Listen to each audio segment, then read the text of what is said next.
Welcome to AGIS, Anguilla Government Information Service, the official source for the latest and most accurate government updates. I am Selena Hodge, and here are the highlights and developments as of Friday, 30th January 2026. The government of Anguilla has officially launched the Public Service Transformation Strategy and Action Plan, a major step toward modernizing and strengthening the public service. The launch took place on 21st January 2026 and is being led by the Deputy Governor's Office in collaboration with Public Service Reform Advisor Dr. Kelly Clark. A document that will guide how we reform, strengthen, and modernize the Anguilla Public Service over the next 5 years, grounded in our new purpose, vision, and mission. The past year has been an absolutely incredible journey, and I feel exceptionally proud to have been on that journey along with you. Regional and global organisations with deep expertise in public service reform have shared their learning with us. CARICAD, CARTAC, the OECD, World Bank, United Nations have all contributed. So colleagues, this afternoon matters, and not simply because of this document that we are launching, though it is very important, but because it represents who we are as a public service and where we are going next. As Kelly mentioned earlier in her remarks, over the past year, many of you have given your time, your ideas, your honest views through workshops, consultations, surveys, discussions, phone calls, emails, and every medium you can think of. You helped us take a very hard look at ourselves, where we are doing well and where we need to do better.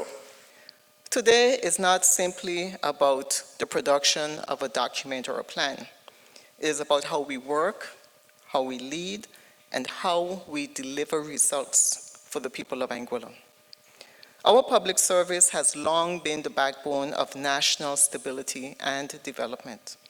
Many dedicated officers serve with professionalism and commitment, and I thank each of you for that service. I've always viewed employment in the public service as noble and important work, and I still do.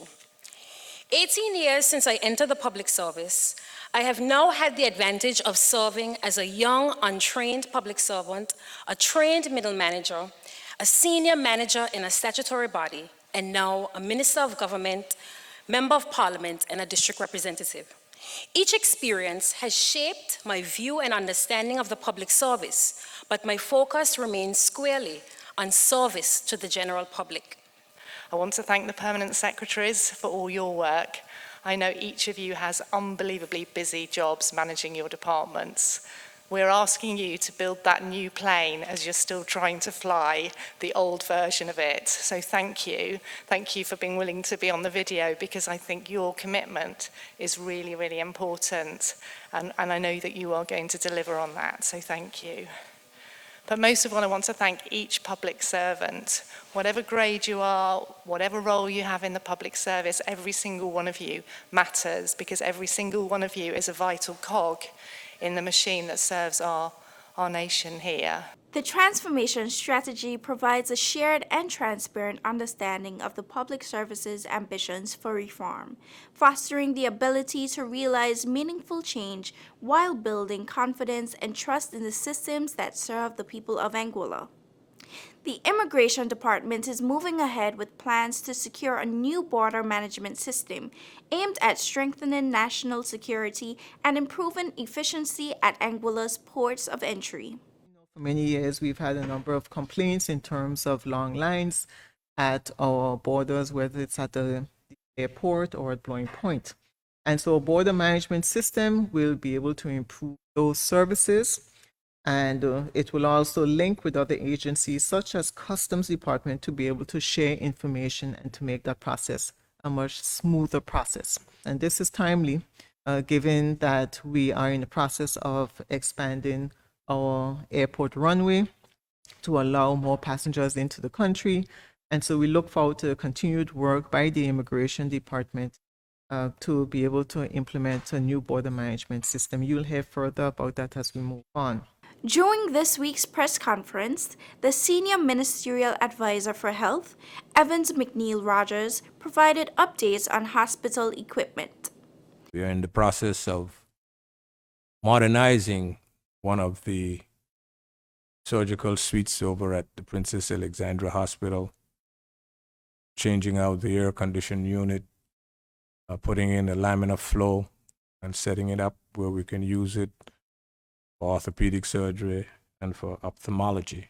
Good afternoon. I am Kenisha Charles, the biomedical engineer at the Department of Health Services, and with me is Kaim, our mortuary attendant here at the Department of Health Services also. This afternoon, I would be introducing our brand new equipment within the morgue here that is slated to be opened soon. And the reason for this facility was to improve services here on the island of Anguilla, where we would be able to do autopsies internally. Okay. I'll start with the concealment trolley. It is used to bring bodies into the mortuary and to transport from the freezer to the autopsy table. Secondly, we have the autopsy table here, as well as the organ tray. Autopsies would be done on this table.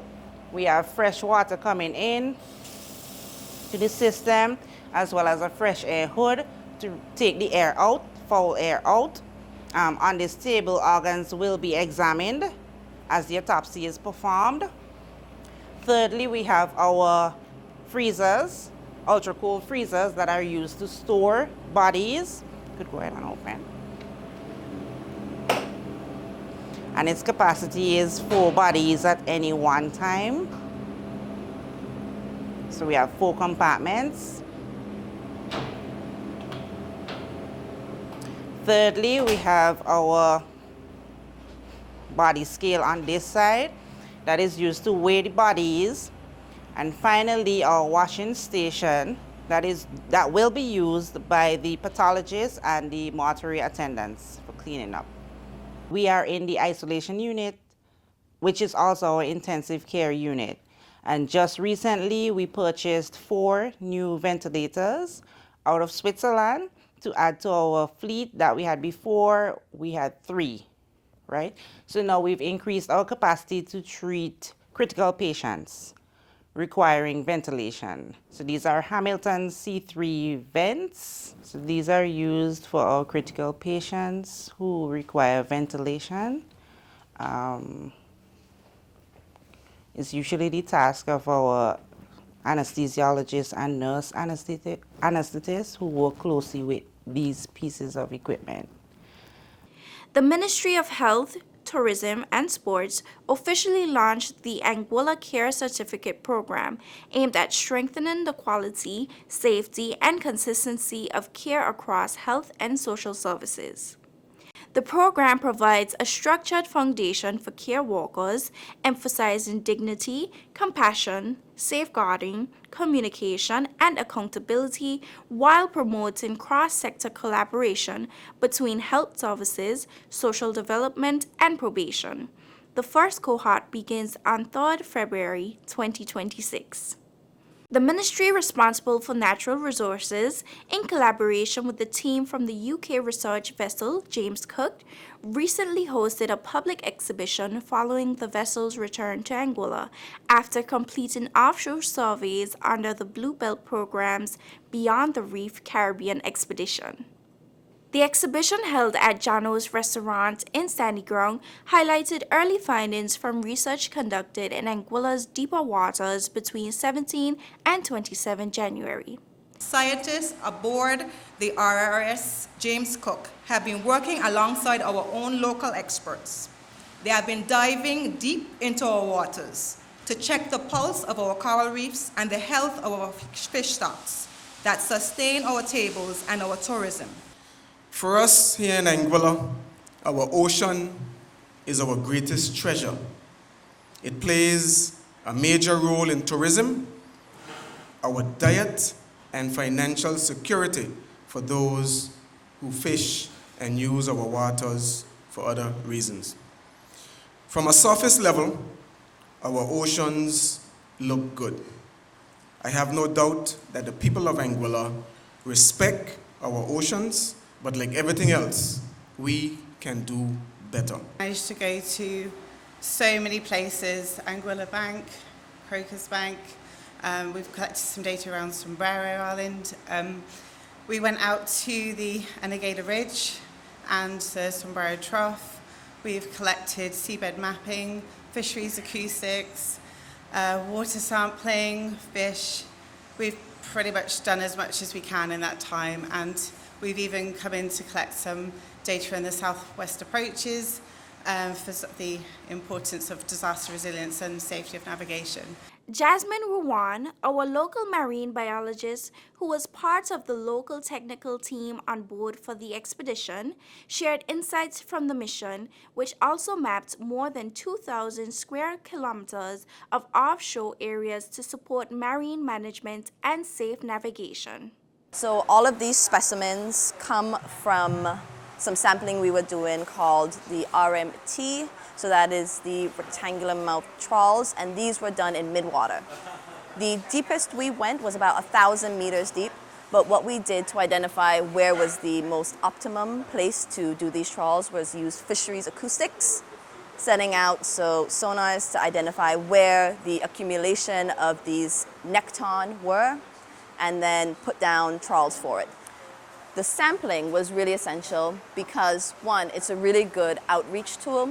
So we were able to bring these back for Anguilla so that we can communicate with people about the biodiversity of what we have in our offshore waters. Oftentimes people recognize and kind of resonate with what we see every day, but these species people don't often get to see, and it kind of goes to the back of the mind. It's Discovery Channel, that's National Geographic, that's not in Anguilla, that's not our concern.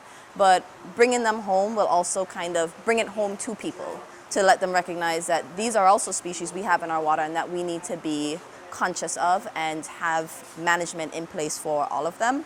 This specimen is really interesting because this one is the most common vertebrate in the world. So more than chickens, more than humans, the most common vertebrate in the world is this guy here, and this is the cyclothone. So every single trawl we pulled up tons of these. In this jar alone, we have over 200 individual specimens.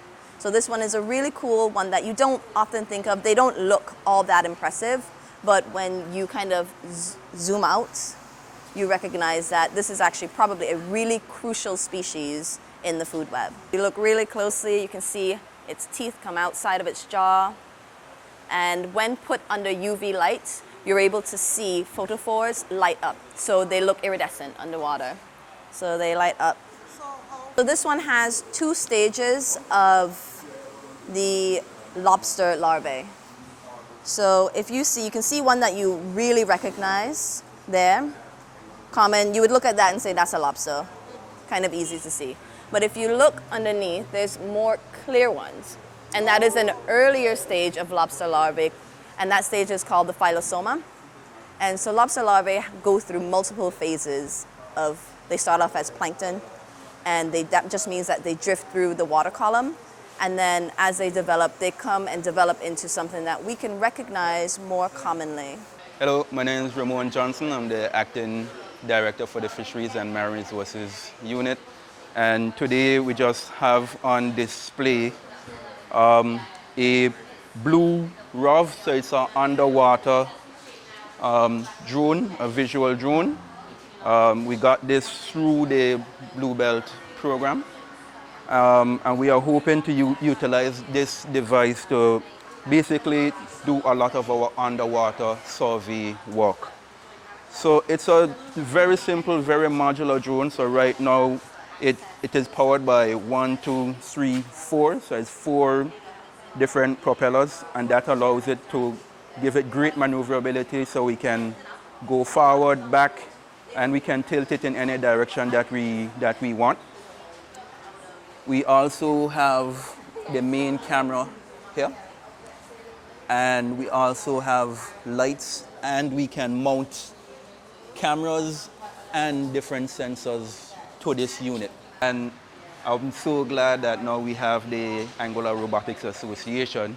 I know they are very much interested in utilizing these kind of equipment. So we want to partner up as much as possible so you guys can gain that capacity and we can just build that interest into the marine environment.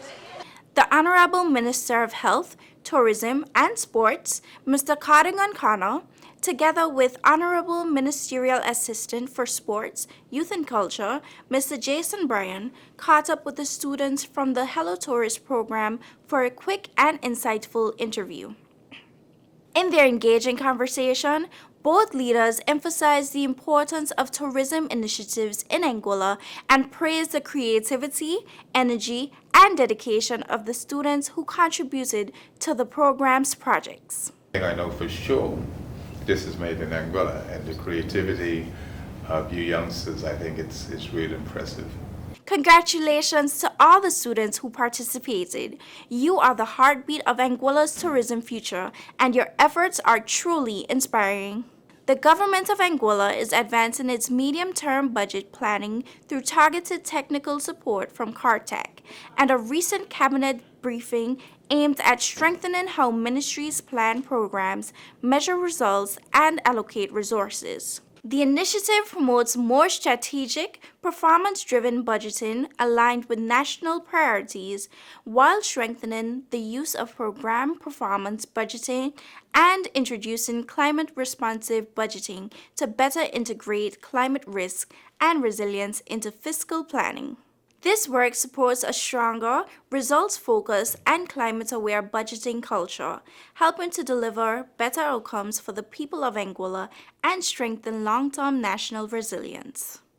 On Friday, 23rd January 2026, a team at the Department of Natural Resources led the Honorable Minister and Parliamentary Secretary with responsibility for natural resources on a tour of the large-scale vegetable production project.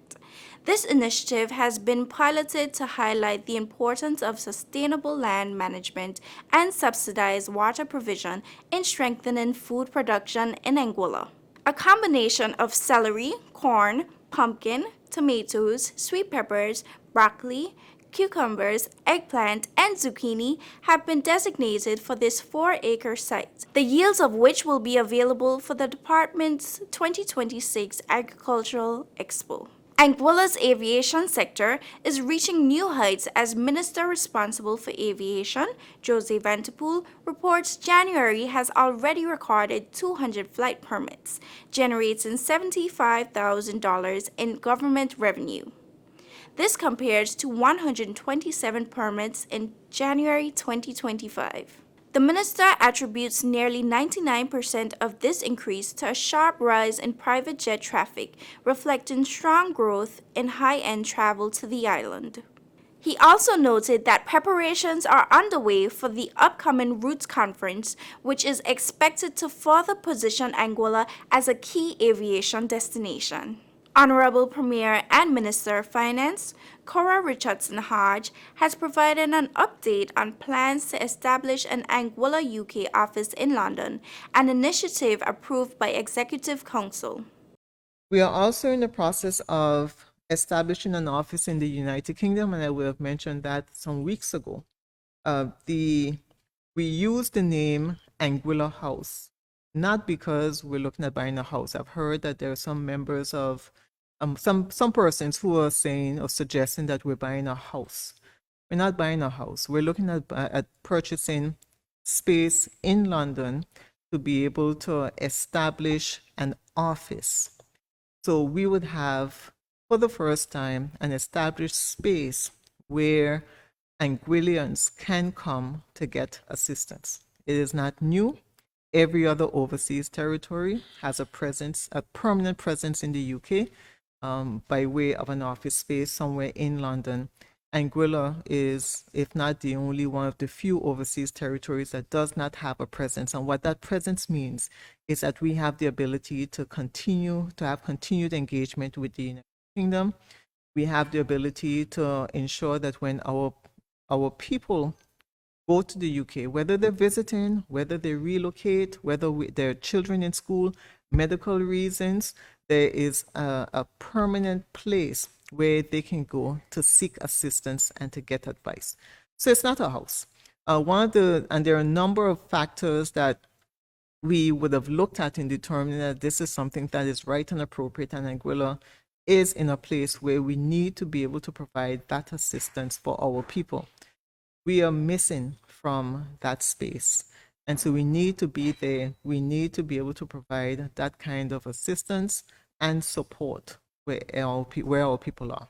She explained that a dedicated office would strengthen diplomatic engagement, support our students studying in the UK, bolster tourism and economic initiatives, and elevate Anguilla's international profile. Football in Anguilla has entered an exciting new chapter with the establishment of a FIFA Talent Academy on the island. The official ceremony was held at the Raymond E. Gishard Technical Center, attended by representatives from FIFA and CONCACAF, along with Premier Cora Richardson Hodge and members of cabinet, and celebrity community members who had the pleasure of partaking in a friendly match.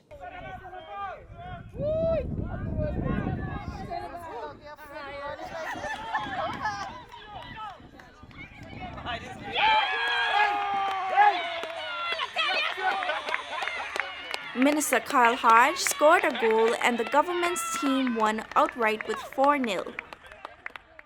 President of the Anguilla Football Association, Gordon Connor, highlighted the academy as a major investment in youth development, providing opportunities for technical growth, education, discipline, leadership, and long-term career pathways. The transition to official academy status marks another milestone in Anguilla's growing football development program. The minister responsible for sports, Mr. Khari Goddard, along with Ministerial Assistant for Sports, Youth and Culture, Mr. Jason Bryan, and the Department of Sports, officially opened Anguilla's first outdoor gym at the James Ronald Webster Park. The facility, made possible through a valued partnership with Liberty Cooperative Credit Union, supported the department's ongoing commitment to promoting health, wellness, and increased physical activity across the island. They now have this opportunity, and I'm super, super proud to be working with Delano, the ministry, all of you, as they continue to make sure that this equipment is available for all of Anguilla. But as they progress and continue, I know Delano is still working to try to get equipment in all of the districts, and I've given my support. We encourage the general public to take advantage of this new facility at the park as we strive for healthier citizens. Firefighter Edwin Ray received a hero's welcome home at the Clayton J. Lloyd International Airport after a near-tragic accident last September. After months of medical treatment and rehabilitation in Miami, Ray's recovery has been described as nothing short of miraculous. Government officials, fire officers, family members, and supporters gathered to welcome him home, celebrating resilience, faith, and the power of community. Welcome home, Edwin. We're happy to have you back. We now introduce a special AGIS segment titled People Behind the Service. This segment shines a spotlight on the dedicated individuals who serve within the government of Anguilla, recognizing their commitment, professionalism, and the vital roles they play in delivering services to our communities every day. On this episode, we highlight Mr. Khari Goddard, Director of Trade, Investment, and Commerce. My name is Khari Goddard. I am the Director of Trade, Investment, and Commerce here at the government of Anguilla. I would have studied a bachelor's in law at the University of Derby beginning 2014. After 3 years, I completed my bachelor's in law, and I pursued a master's in economics and international relations at Cardiff University. There I partaked in a little bit of Mandarin on the side. During my time there, I would have paid close attention to neocolonialism, which would have based my thesis on, which allowed me to develop a true appreciation of culture and identity. And as to why I would have returned back to Anguilla, take up a job here in government. I would have started as a trade investment officer, and shortly thereafter I would have been chosen as one of the achieving scholars to pursue another master's in law and with a focus on corporate governance.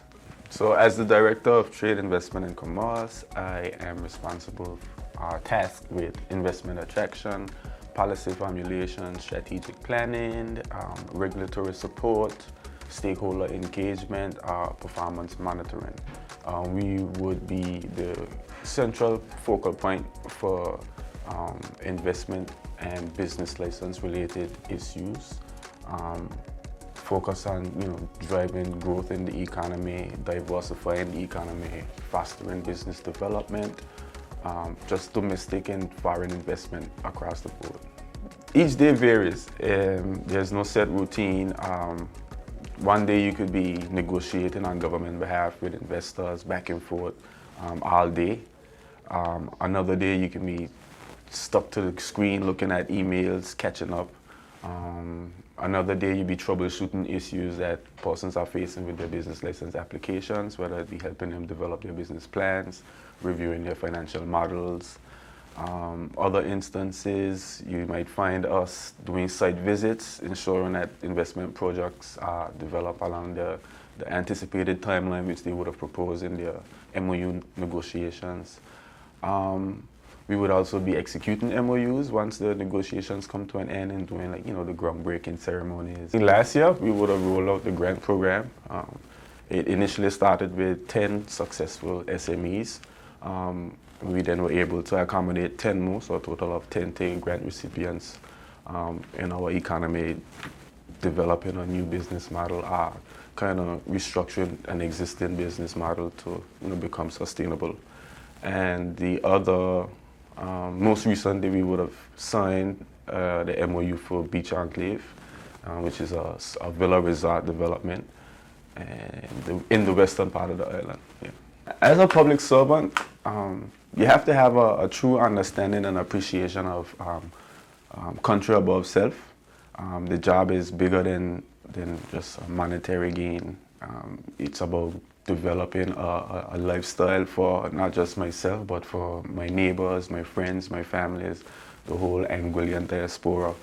And I think that's where the true gratification comes in knowing that I am playing a part in the Anguilla for tomorrow.